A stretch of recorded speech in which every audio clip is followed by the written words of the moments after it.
هاتنی گەشتیارانی بیانی بۆ هەرێمی کوردستان هەنگاوێکی باشە بە تایبەتی ئەو ڕاپۆرتەی هاوکارمان ڕێناس ئاماژەیەک بوو بۆ ئەوەی هەرێمی کوردستان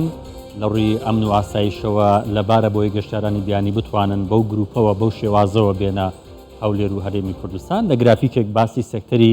گەشتیاری دەکەین وەکو سەرچاوەی داهاتی نیشتیمانی چۆن زیاد کراوە پلان چییە بۆ ئەوەی داهاتی نیشتیمانی زیاد بێت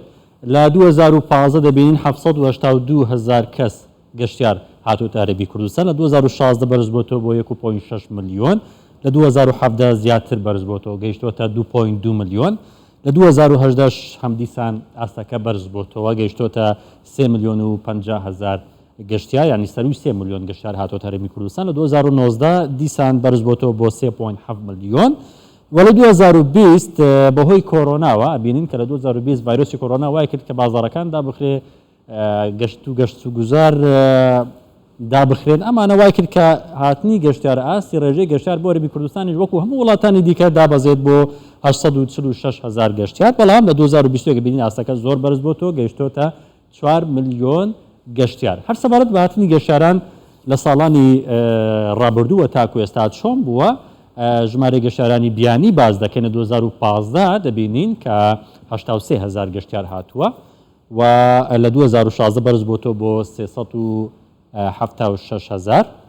لە 2017 بەرز بۆتەوە بۆ 378,000 هەم دیسان لە 2018 بەرز بۆتەوە لە 2019 گەیشتۆتە 682,000 کەس ئەمە باسی هاتنی گەشتیاری بیانی دەکەن ینی جگە لە خوار و ناوەڕاستی عێراق وڵاتانی دراوسێ لە 2020 هەم دیسان وەکو باسم کرد ڤایرۆسی کۆرۆنا ڕێگر بوو لە بەردەم هاتنی گەشتیاران تەنها 82,000 کەس هاتووە لە 2020 بینین 600,000 کەس هاتۆتە هەرێمی کوردستان ئەگەر بێت و بە شێوەیەکی گشتی باسی هاتنی گەشتیاران بکەین لە ساڵانی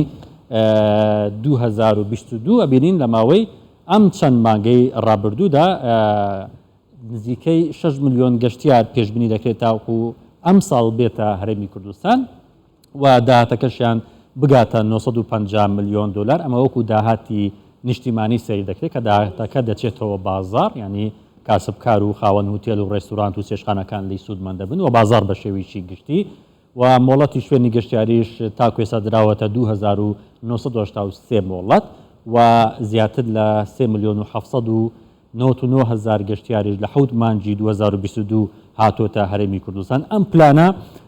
کاری لەسەر کراوە بۆ ئەوەی ڕاکێشانی گەشتیاری بیانی بە تایبەتی ئەو گەشتیارانەی کە ئاسانتر دەگەنە هەرێمی کوردستان لە تورکیا و ئێران و باشوور و خوار و ناوەڕاستی عێراقیش ئەمانە تا ڕادەیەکی باش کاریگەریان هەبووە لەسەر بژانەوەی بازار بە تایبەتی بەرزکردنەوەی داهاتی نیشتیمانی لە هەرێمی کوردستان و یەکێک لە ئامانجەکانی حکوومەتی هەرێمی کوردستان و دەستەی گەشت و گوزاریش ئەوەیە کە چۆن بتوانرێت سەرچاوەکانی داهاتی حکوومەتی هەرێمی کوردستان هەمەتەشم بکرێت بە تایبەتی لە ڕێگەی گەشت و گوزارەوە شوێنە گەشتیارەکانمان هەن کە ئەمانە لە خۆ دەگرێت هوتێل 460 هوتێلمان هەیە و 54 کۆمەڵگەی گەشتیاریمان هەیە لەسەر ئاستی هەرێمی کوردستان یەک هۆڵی بۆنەی تایبەتیان هەیە و 72 هۆڵی ئاهەنگگێڕانیان هەیە و 282 ئەپارتمانی ڕاخراویان هەیە کە بۆ گەشتیاریە و 45 یانەی شەوانش هەیە ینی دەکرێت ئێستا ئەو پلانەی کە ئێستا هەشە لە بەردەم حکوومەت یاخود دەستەوە بەرهێنان دەستەی گەشت و گوزار هەماهەنگە بۆی بتوانێت کەرتی گەشتیاری لە ڕێگەی وەبەرهێنانەوە زیاتر گرنگی پێ بدرێت و وەفراوان بکرێت 714 کافێتریا هەیە و 589 ڕێستوران هەیە و شوێنە گەشتیارەکانی بە شێوەیەکی گشتی 10 شاری یاری لەخۆ گرتووە و 157 خواردن و خواردنەوە لەخۆ دەگرێت و 599 کۆمپانیان نووسنگی گەشتیاریش لە هەرێمی کوردستاندا هەن ینی ئەم سێکتەرە تا دێت ساڵ لە دوای ساڵ هەم لە ڕووی هاتنی گەشتیاریەوە و هەم لە ڕووی پەرەپێدانی